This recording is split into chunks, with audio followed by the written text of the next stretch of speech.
అందరికీ నమస్కారం. Let me introduce my self. My name is Krishna Teja. నా పేరు కృష్ణ తేజ అండి. 2015 బ్యాచ్ ఐఏఎస్ ఆఫీసర్ని. నాకు ఇచ్చిన టాపిక్ వచ్చేసి ఎడ్యుకేషన్ గురించి మాట్లాడమన్నారు. I just thought I will share one of my life time experience about education. అందరిలానే నేను 10th టాపర్నయ్యాను, ఇంజనీరింగ్ టాపర్నయ్యాను. 10th ఇంటర్మీడియట్ ఇంజనీరింగ్ టాపర్న అయిన తర్వాత ఆంధ్రాలో ప్రతి స్టూడెంట్ లానే నాకు కూడా ఒక మల్టీనేషనల్ కంపెనీలో లక్షల్లో శాలరీతో ఒక మంచి జాబ్ వచ్చింది. నేను చాలా హ్యాపీగా జాబ్ చేస్తున్న టైంలో ఆ దేవుడు నాకు ఒక రూమ్మేట్ని ఇచ్చాడు. నిజం చెప్పాలంటే మా రూమ్మేట్కి అనమాట ఐఏఎస్ అవ్వాలన్న ఒక కోరిక. ఒకరోజు మా రూమ్మేట్ నాతో చెప్పాడు, తేజ నాకు ఐఏఎస్ అవ్వాలని ఉంది అని చెప్పాడు. నేను వెంబటనే ఏంటి ఐఏఎస్ అని అడిగాను. వెంబటనే వాడు నాతో అన్నాడు, జిల్లా కలెక్టర్ అవ్వాలని ఉంది అన్నాడు. నేను అప్పుడు వాడిని అడిగా, ఏంటి దాని ప్రత్యేకత, ఇక్కడ నీకు మంచి శాలరీ వస్తుంది కదా అంటే, అప్పుడు ఫస్ట్ టైం వాడు చెప్పాడు, ఒక ఐఏఎస్ అవుతే, ఒక జిల్లా కలెక్టర్ అవుతే జనాలకి ఏ విధంగా సేవ చేయొచ్చు అని చెప్పేసి. వాడు నిజం చెప్పాలంటే నన్ను మోటివేట్ చేసి వాడితో పాటు నన్ను కూడా తీసుకువెళ్ళి ఒక కోచింగ్ ఇన్స్టిట్యూట్లో ఐఏఎస్ చదవటం కోసం జాయిన్ చేశాడు. నేను వాడు ప్రతిరోజు ఈ ఐఏఎస్ కోసం కోచింగ్ ఇన్స్టిట్యూట్కి వెళ్ళి చదువుకొని రావటం జరిగింది. నేను ఎప్పుడైతే రోజు ఐఏఎస్ కోచింగ్కి వెళ్ళి వస్తున్నానో నాకు చిన్నగా అర్థమైంది, ఐఏఎస్ ఒక ఉద్యోగం కాదు, ఒక సేవ అని. నేను కూడా చాలా నీట్గా, చాలా కాన్సన్ట్రేటెడ్గా ఐఏఎస్ ఎగ్జామ్కి చదవటం మొదలుపెట్టాను. అలా ఫస్ట్ టైం నేను ఐఏఎస్ ఎగ్జామ్ రాశాను. నేను ఫెయిల్ అయ్యాను. నేను ఫెయిల్ అయినప్పుడు నేను అనుకున్నాను, నాకు జాబ్ చేసే టైంలో బాగా చదువుకోవటానికి టైం దొరకపోవటం వల్ల నేను ఫెయిల్ అయ్యాను అనుకొని నేను జాబ్ రిజైన్ చేసి నెక్స్ట్ 1 year మొత్తం 24 గంటలు ఐఏఎస్ కోసమే ప్రిపేర్ అయ్యి సెకండ్ టైం నేను ఐఏఎస్ ఎగ్జామ్ రాశాను. సెకండ్ టైం నేను ఫెయిల్ అయ్యా. సెకండ్ టైం ఫెయిల్ అయినప్పుడు నేను అనుకున్నాను, నేను 10th టాపర్ని, ఇంటర్మీడియట్ టాపర్ని, ఇంజనీరింగ్ టాపర్ని, నేను ఎలా ఫెయిల్ అవుతాను, ఇది ఒక బ్యాడ్ లక్ అయి ఉంటుందని చెప్పి ఇంకొక సంవత్సరం 24 గంటల ఐఏఎస్ కోసం చదివి ఇంకొక సంవత్సరం చదివిన తర్వాత 3వసారి ఐఏఎస్ ఎగ్జామ్ రాశా. 3వసారి కూడా నేను ఫెయిల్ అయ్యా. మీరందరూ అబ్జర్వ్ చేస్తే ఆ దేవుడు నాకు జీవితంలో 3 పెద్ద సక్సెస్లు ఇచ్చాడు. 10వ తరగతి పెద్ద సక్సెస్ అయింది, ఇంటర్మీడియట్ పెద్ద సక్సెస్, ఇంజనీరింగ్ పెద్ద సక్సెస్. వెంబటనే అదే దేవుడు నాకు జీవితంలో 3 ఫెయిల్యూర్స్ కూడా ఇచ్చాడు. ఐఏఎస్ 1వసారి ఫెయిల్ అయ్యాను, 2వసారి ఫెయిల్ అయ్యాను, 3వసారి ఫెయిల్ అయ్యాను. ఎంత తెలియగలవాడికైనా 3 సార్లు ఫెయిల్యూర్ వచ్చిన తర్వాత వాళ్ళలోని కాన్ఫిడెన్స్ లెవెల్స్ అంతా కిందకి వెళ్ళిపోతాయి, వాడి మోటివేషన్ లెవెల్స్ అంతా కిందకి వెళ్ళిపోతాయి. నాకు అసలు అర్థం కాలేదు, నేనేంటి, నాకేంటి 3 సార్లు ఫెయిల్యూర్ రావటం ఏంటి అని చెప్పేసి. దాదాపు 1 నెల నాలో నేను చెక్ చేసుకున్నాను, ఎందుకు నాకు ఈ ఫెయిల్యూర్ వస్తుంది అని చెప్పేసి. ఆ నెల రోజుల్లో నాలో నాకు ఒక తప్పు కూడా కనిపించలేదు. తర్వాత ఇంకొక నెల రోజులు నా ఫ్రెండ్స్ ఇంటికి వెళ్ళి ఫ్రెండ్స్ని అడిగాను అనమాట, అరే మీకు తెలుసు కదా నేను ఐఏఎస్ ప్రిపేర్ అవుతున్నాను, మీకు తెలుసా నేను ఎందుకు ఈ ఎగ్జామ్లో ఫెయిల్ అవుతున్నాను అని అడిగా. ఫ్రెండ్స్ అందరు నాతో ఉంటారు, తేజ నువ్వు తెలియగలవుడివి, నీకు బాగా గుర్తుంటాయి, నీకు కాన్సెప్చువల్ క్లారిటీ చాలా ఎక్కువ, మాకు అర్థం కావట్లేదురా నీకు ఎందుకు ఫెయిల్యూర్ వస్తుందో అని చెప్పారు. దాదాపు 1 నెల నాకు నేను పరిశీలించుకుంటే నాకు ఒక తప్పు కనిపించలేదు. ఇంకొక నెల నా స్నేహితులను అడిగినా నాకు ఒక తప్పు కనిపించలేదు. ఇంక నేను ఒక డెసిషన్కి వచ్చాను, ఐఏఎస్ నాకు రావటం కొంచెం కష్టమే అని చెప్పేసి. ఆ డెసిషన్కి వచ్చిన తర్వాత నేను ఒక ఐటీ కంపెనీకి జాబ్ కోసం అప్లై చేశాను.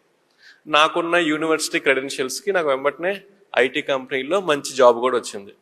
నాకు ఈ జాబ్ వచ్చిన విషయం నేను నా ఫ్రెండ్స్ అందరికీ ఫోన్ చేసి చెప్పానమాట, అరే ఇంకా నేను ఐఏఎస్ ఎగ్జామ్ రాయట్లేదు, ఐటీ జాబ్కి తిరిగి వెళ్ళిపోతున్నాను అని చెప్పేసి. నేను ఎప్పుడైతే ఈ విషయం నా ఫ్రెండ్స్కి చెప్పానో, నా ఫ్రెండ్స్ నుంచి ఈ విషయం నా శత్రువులకు కూడా వెళ్ళింది, నా ఎనిమీస్కి కూడా తెలిసింది. నెక్స్ట్ డే మార్నింగ్ ఒక 6:30-7కి 3 నన్ను చూడటానికి నా రూమ్కి వచ్చారు. వాళ్ళు బెల్ కొట్టారు, నేను డోర్ ఓపెన్ చేశాను. నిజం చెప్పాలంటే వచ్చింది 3 శత్రువులు. వచ్చింది నన్ను పలకరించడానికి కాదు, నన్ను ఎక్కిరించడానికి అనమాట. సరే శత్రువులైనా సరే నా రూమ్ దాకా వచ్చారు కాబట్టి ఆ 3 లోపలికి రమ్మని చెప్పాను, కూర్చోమని చెప్పాను. అందులో ఫస్ట్ శత్రువు నాతో కూర్చున్న తర్వాత, తేజ నువ్వు చాలా మంచి పని చేసావు, నీకు ఐఏఎస్ రావటం కష్టమే, నీకు ఐటీ జాబ్ చాలా కరెక్ట్ అన్నాడు. నేను ఓకే అని చెప్పాను. రెండో శత్రువు అన్నాడు, తేజ నీకు ఐఏఎస్ అసలు రాదు, నీకు ఐటీ జాబే కరెక్ట్ అన్నాడు. నేను సరే అన్నా. మూడో శత్రువు అన్నాడు, తేజ నీకు ఐటీ జాబ్ కరెక్ట్ అన్నాడు. నేను సరే అన్నా. ఆ ముగ్గురు శత్రువులు నాతో మాట్లాడిన తర్వాత నేను ఆ ముగ్గురితో చెప్పాను, నాకు తెలుసు నాకు ఐఏఎస్ రావటం కష్టమే అని. కాకపోతే నాకు అర్థం కానిది ఏంటంటే ఎందుకు నాకు ఐఏఎస్ రావటం కష్టం అని. అప్పుడు ఫస్ట్ శత్రువు నాతో చెప్పాడు, తేజ ఏం లేదు, ఐఏఎస్ ఎగ్జామ్లో 2000 మార్క్స్కి రిటర్న్ ఎగ్జామినేషన్, నీ హ్యాండ్ రైటింగ్ కొంచెం బాగోదు కదా, అందుకని నీకు తక్కువ మార్క్స్ వస్తున్నాయి, అందుకని నీకు ఐఏఎస్ రావట్లేదు అని చెప్పాడు. వాడు చెప్పింది నిజమే, నా హ్యాండ్ రైటింగ్ బాగోదు, కాకపోతే నాకు తెలియంది ఏంటంటే నా హ్యాండ్ రైటింగ్ కారణం వల్ల నాకు ఐఏఎస్ రావట్లేదన్న ఒక విషయం. రెండో శత్రువు నాతో చెప్పాడు, తేజ ఐఏఎస్ ఎగ్జామ్లో 2000 మార్క్స్కి రిటర్న్ ఎగ్జామ్ కదా, ఏదైనా క్వశ్చన్ ఇస్తే దానికి సమాధానం నువ్వు 1వ పాయింట్ 2వ పాయింట్ 3వ పాయింట్ అని పాయింట్ వైజ్ రాస్తావు, కానీ ఐఏఎస్లో మంచి మార్క్స్ రావాలంటే ఒక విషయం మంచి లాంగ్వేజ్లో కథలాగా రాస్తే ఎక్కువ మార్క్స్ వస్తాయి, నీకు అది తెలియదు అని చెప్పాడు.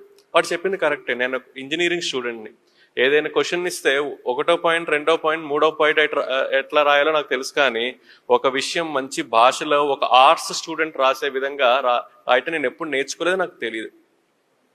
మూడో శత్రువు చెప్పాడు, తేజ నువ్వు ఏం మాట్లాడినా చాలా సూటిగా మాట్లాడతావు, కానీ ఇంటర్వ్యూలో చాలా డిప్లొమాటిక్గా మాట్లాడితేనే మంచి మార్క్స్ వస్తాయి, అది నీకు తెలియదు, అందుకని నీకు ఐఏఎస్ రావట్లేదు అని చెప్పాడు.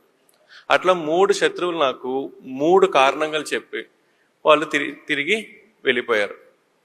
ఆ క్షణంలో నాకు జీవితంలో ఒక సత్యం అర్థమైంది. ఏంటి అంటే మన జీవితంలో పాజిటివ్స్ ఏంటో తెలుసుకోవాలి అంటే మనం ఎవరిని అడగాలి? మన ఫ్రెండ్స్ని అడగాలి.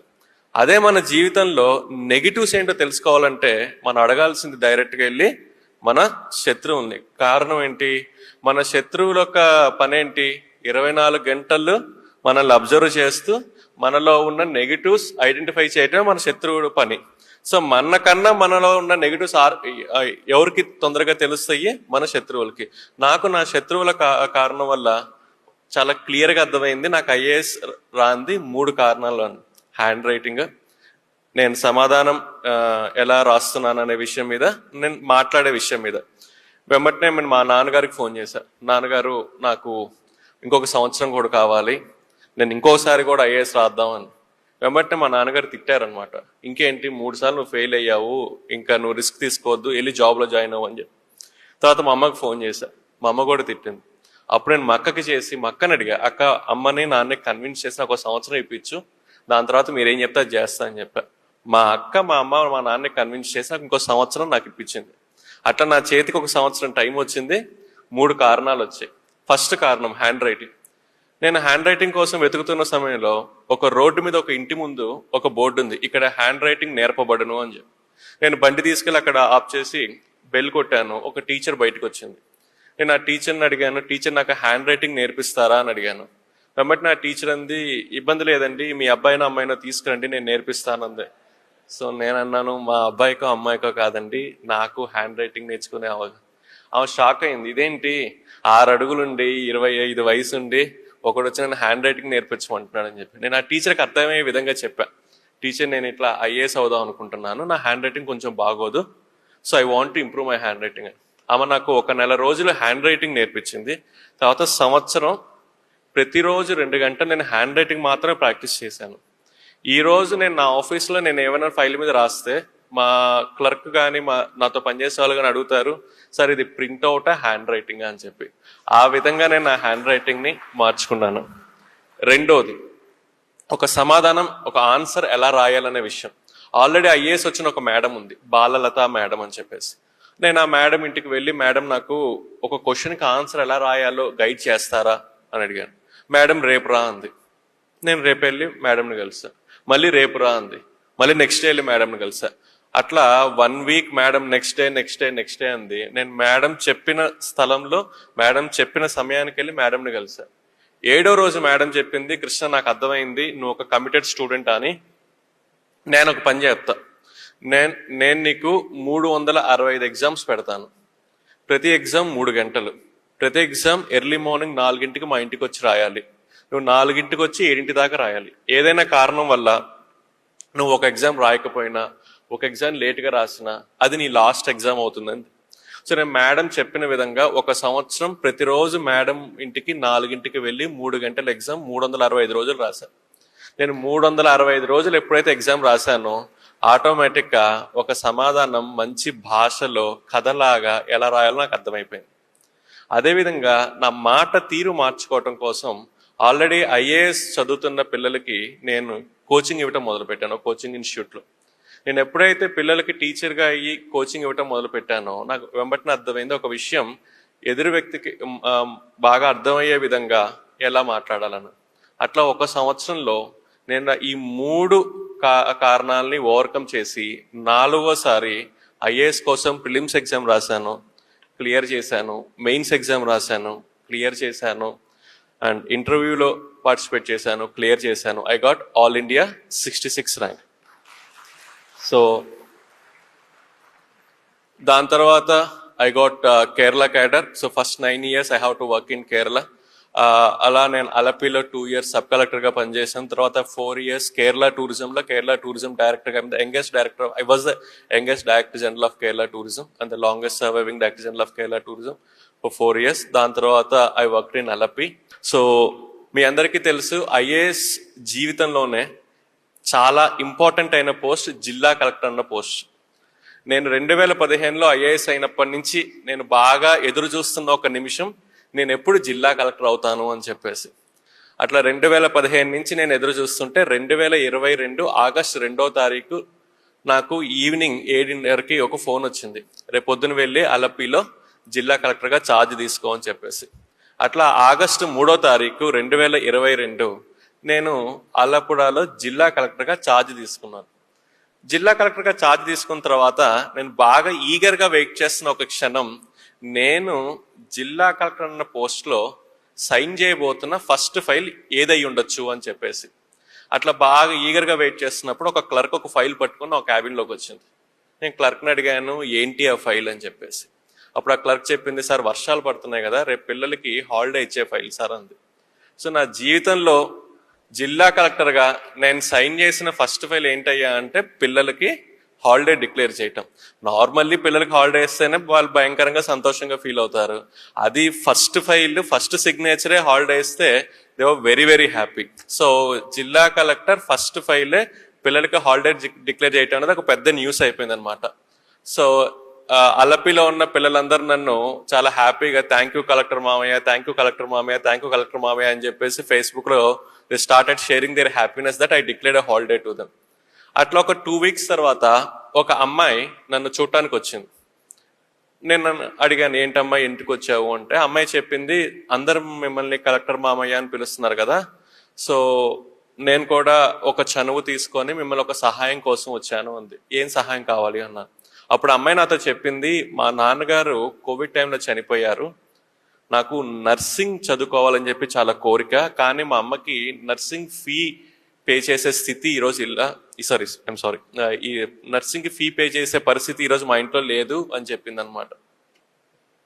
అప్పుడు నేను అడిగాను ఏం కావాలి అంటే, నాకు ఎవరైనా స్పాన్సర్ని చూస్తారా నర్సింగ్కి ఫీ పే చేయడానికి అండి, నేను ట్రై చేస్తానని చెప్పి. అప్పుడు నాకు తెలిసిన చాలా పెద్ద హీరో అయిన శ్రీ అల్లు అర్జున్ గారికి ఫోన్ చేశా, ఇట్లా ఒక అమ్మాయి ఉంది, మీరు ఏమైనా హెల్ప్ చేస్తారా అంటే, అప్పుడు అల్లు అర్జున్ గారు కూడా 1 సంవత్సరం కాదు 4 సంవత్సరాలకు కావాల్సిన ట్యూషన్ ఫీ, హాస్టల్ ఫీ మొత్తం నేనే పే చేస్తానని చెప్పి మొత్తం ఆయన కాలేజ్లో పే చేశారు. ఈ అమ్మాయి కాలేజ్కి వెళ్ళి రావటం మొదలుపెట్టింది. మీకు తెలుసు కదా, అల్లు అర్జున్ గారు సహాయం చేశారంటే అది ఆబ్వియస్లీ ఇంకా పెద్ద న్యూస్ అయిపోతుంది. సో అది కేరళ మొత్తం పెద్ద న్యూస్ అయిపోయింది అనమాట. ఆ న్యూస్ చదివి నెక్స్ట్ డే ఇంకొక అమ్మాయి నన్ను చూడటానికి వచ్చింది. ఆ అమ్మాయి చెప్పింది, మా నాన్నగారు కూడా కోవిడ్ టైంలో చనిపోయారు, నాకు ఇంజనీరింగ్ చదువుకోవాలని ఉంది, నాకు ఎవరైనా సహాయం చేస్తారా అని అడిగింది. ఆ టైంలో నాకు ఒక విషయం అర్థమైంది ఏంటంటే, పిల్లలు నన్ను ఊరికే కలెక్టర్ మామయ్య అని పిలవట్లేదు, వాళ్ళు నాతో చెప్తున్నారు మా అమ్మ మా నాన్న తర్వాత మమ్మల్ని చూసుకునే రెస్పాన్సిబిలిటీ మీకు ఉంది అని చెప్పడానికి వాళ్ళు నన్ను అలా పిలుస్తున్నారన్న విషయం నాకు అప్పుడు అర్థమైంది. అప్పుడు నేను నా మనసులో ఒక మాట అనుకున్నాను, నేను అలపికి జిల్లా కలెక్టర్గా ఉన్న టైంలో అలపిలో ఎంతమంది పిల్లలకైతే కోవిడ్ టైంలో అమ్మా నాన్న చనిపోయారో వాళ్ళందరికీ వాళ్ళు చదువుకునేదాకా స్పాన్సర్ని ఐడెంటిఫై చేసి ఇస్తాను అని చెప్పేసి నేను ఆ మనసులో ఆ మాట అనుకున్నప్పుడు నాకున్న ఒక ఊహ ఏంటంటే ఒక 20-30 మంది పిల్లలకి అయి ఉంటారు అమ్మ నాన్న చనిపోయింది అని. కానీ సర్వే చేసిన తర్వాత నాకు అర్థమైంది ఏంటంటే అలపిలో కోవిడ్ టైంలో అమ్మ నాన్న చనిపోయిన పిల్లలు 20-30 కాదు, 100 కాదు, 200 కాదు, 293 మంది పిల్లలకి కోవిడ్ టైంలో అలపిలో అమ్మ నాన్న చనిపోయారు. కానీ మనసులో ఒక మాట తీసుకున్నాను కాబట్టి వాళ్ళ కోసం నేను ట్రై చేయటం మొదలుపెట్టాను. 6 నెలల్లో 293 మందికి వాళ్ళు చదువుకునేదాకా స్పాన్సర్ని ఐడెంటిఫై చేసి వాళ్ళకి ఇచ్చిన తర్వాతే నేను అలపి నుంచి మారి త్రిశూర్లో ఛార్జ్ తీసుకున్నాను. సో ఒక మాటలో చెప్పాలంటే అలపిలో there is no COVID orphan who can discontinue his studies because of financial issues.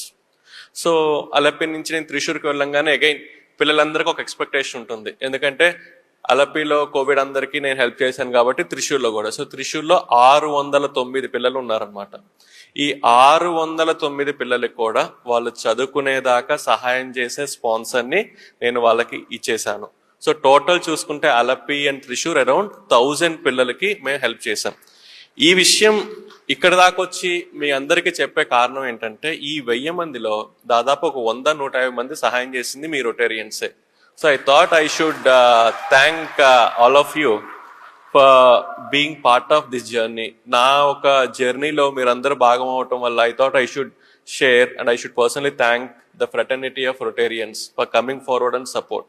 And చాలా కొంత టైంలో ఒక్కొక్కరు ఇండివిజువల్గా స్పాన్సర్ చేశారు, కొన్నిసార్లు రోటరీ యాజ్ ఎ బ్రాంచెస్గా స్పాన్సర్ చేసినాయి. But they came forward with welcoming hand. So thank you so much. So ఇవన్నీ మీకు చెప్పడానికి కారణం ఏంటంటే మీరు ఉన్న ప్లేస్లో కూడా ఇదే ఒక అవసరంతో పిల్లలు ఉన్నారు.